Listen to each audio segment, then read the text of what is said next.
You mentioned Louis Jordan. When did you first begin representing him? 1941.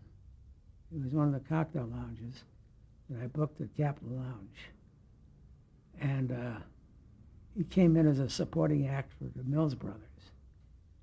And after the Mills Brothers left, he had established himself as a novelty performer. And when the Mills Brothers left, they brought Nat King Cole Trio in to work with Louis Jordan. And then by that time, Louis had made a hit record, and he was a big-time operator. And what style of music was it that he played?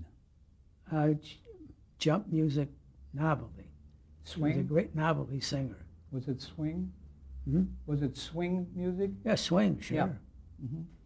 And tell us about his talents, his singing ability, and Well, he came to Chicago, and it was Louis Jordan, his golden voice and his golden saxophone, which I hated, because he had a personality when he sang that was rare.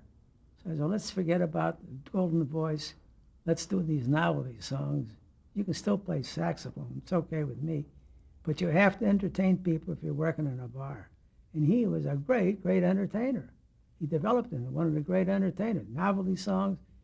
He had the #1 record on the R&B, which is race and blues, they call it that time, for 8 years in a row.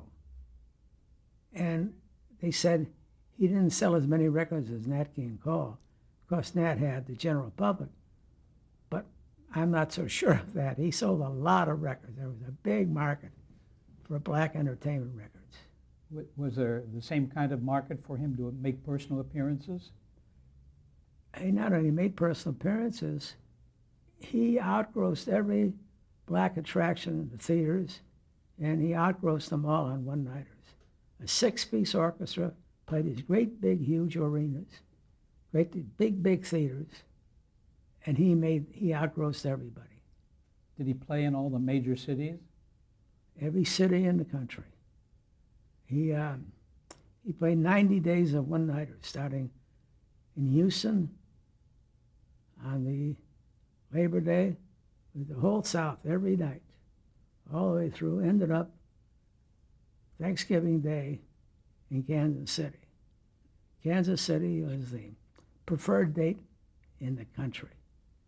Mr. Pendergast, who was a very ardent Democrat, received a lot of money for WPA and put it all into this auditorium, which he called the Pendergast Auditorium, which was very, very rare in those days to have air conditioning in the summer and steam heat in the winter.